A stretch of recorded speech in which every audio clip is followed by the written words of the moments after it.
Welcome to the deep dive. You've sent us your sources, the reviews, the articles, the discussions, and we're here to distill the key insights for you.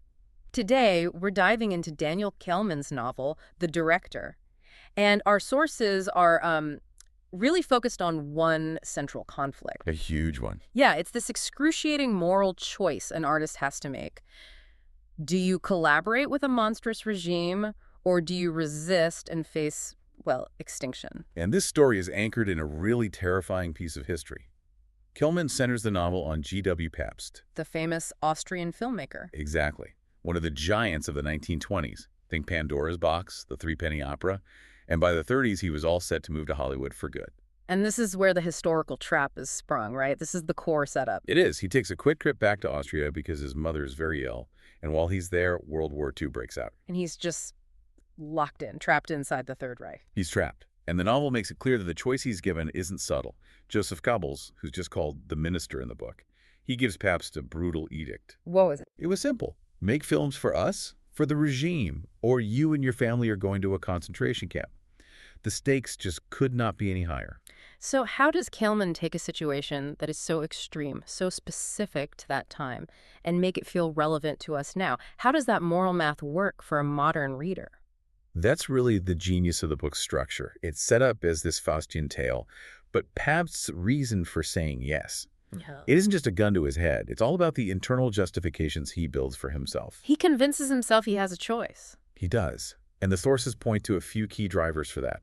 First, he genuinely found the Hollywood studio system, the commercial pressures, really off-putting. So it wasn't a great alternative for him creatively. Not in his mind, no. And more than that, Pabst saw himself as purely an artist, not a political person at all. For him, art was, and this is the quote, the highest good. Wow. Yeah. Life itself was just raw material for his next movie. He saw film scenarios everywhere. So he rationalizes the compromise. He sees the resources, the supposed freedom the regime is offering him, as just tools for his art. He does. And Kehlmann makes you believe this internal world, this mindset, by how he writes the book itself. How so? Kehlmann's father was a director, and he's worked as a screenwriter himself, so he brings this incredibly cinematic style to the writing. The perspective shifts really fast. Things are ambiguous. He jumps around in time. It's all meant to mirror Pabst's own mind. You're saying the structure of the novel is like a film being edited? Precisely. There's this one visceral example where Pabst is trying to escape from Prague. And he doesn't experience it like a normal person with just fear and desperation. He sees himself as a director. He's what, planning out the shots? Literally.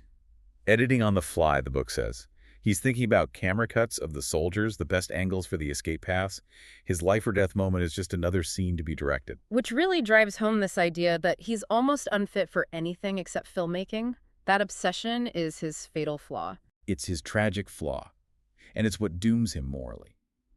This also shows how the novel works in that unstable space, between the hard facts and a deeper truth. Kehlmann takes a lot of liberties with Pabst's real life to make these points. And that leads right into the cost of this compromise.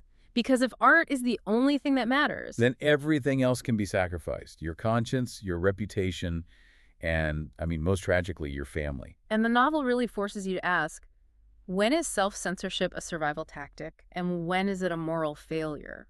Yeah, and the sources are clear that it's a tricky analogy to make.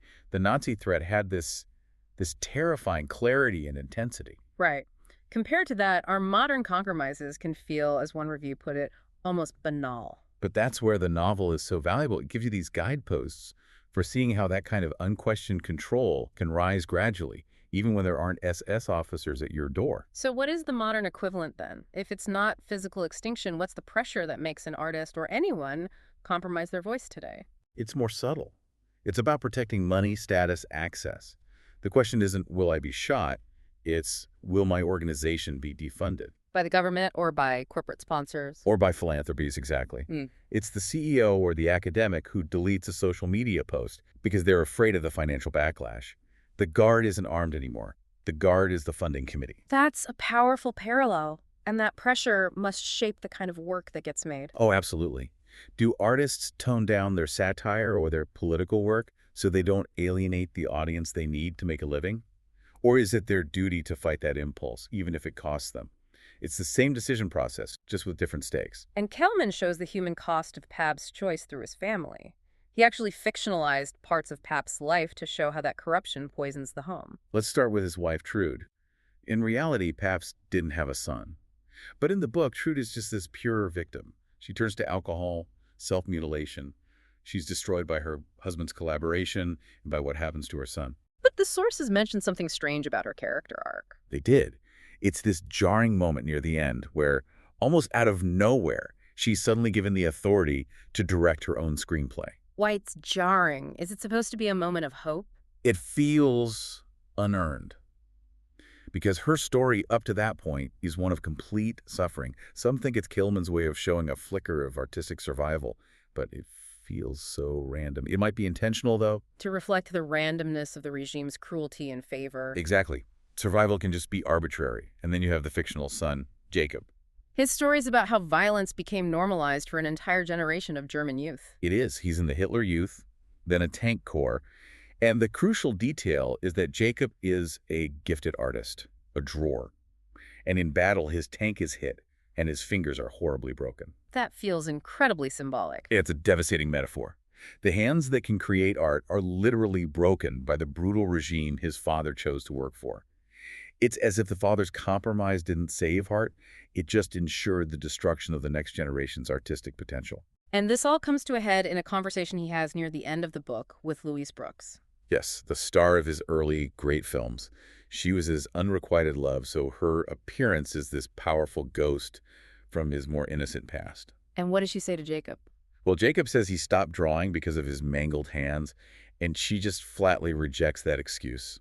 She tells him, "The soul is quite sensitive. Life bends everyone, but it breaks some brutally and early. You and me, for example." The message being that physical force can't be an excuse to let the artistic soul die. Exactly. The compromise has to stop somewhere.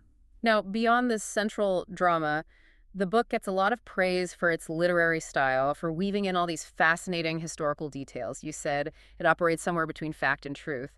How does Kehlmann establish that ambiguity right from the start? He uses an unreliable narrator. The book doesn't open with Pabst.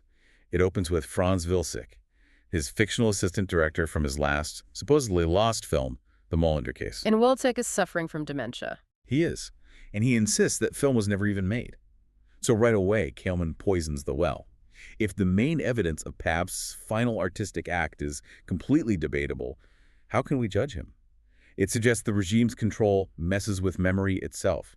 The book also seems to capture this atmosphere of unquestioned control, this sort of pervasive dread. Completely. The sources describe the scenes with the Nazis as having a touch of magic realism, like they have this demonic, supernatural hold on things. Almost Kafkaesque. Totally. It's this sense of random, inescapable doom. And that makes sense. You know, Kehlmann recently co-wrote a biopic about Kafka.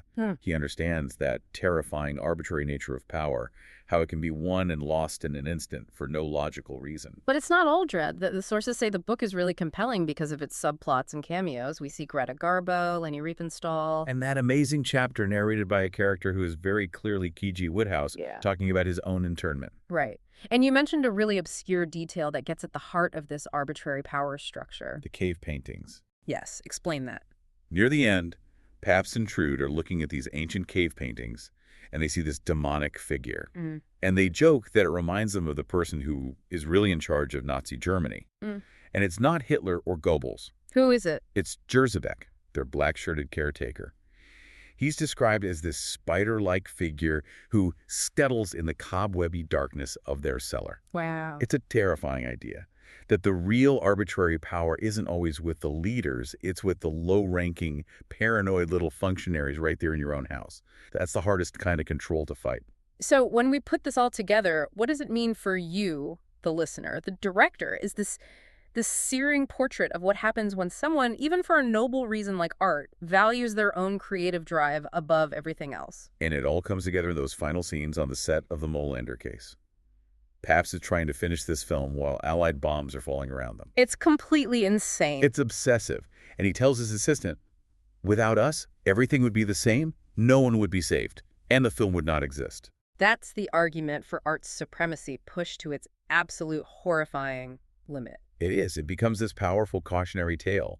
His artistic resistance was so quiet, so covert, that it just ended up legitimizing the very system he was supposedly resisting. Which is why the sources all say this novel feels so urgent right now. It does, because we see artists, institutions, all kinds of people facing these pressures to conform, to self-censor, to protect their status or their funding. And if we connect that back to the big question, if art is the highest good, where does that philosophy break down? When human dignity itself is on the line. Exactly. What is the breaking point for an individual facing that miasma, as the book calls it, of arbitrary authority? That's the really unsettling question that this novel leaves you to answer for yourself.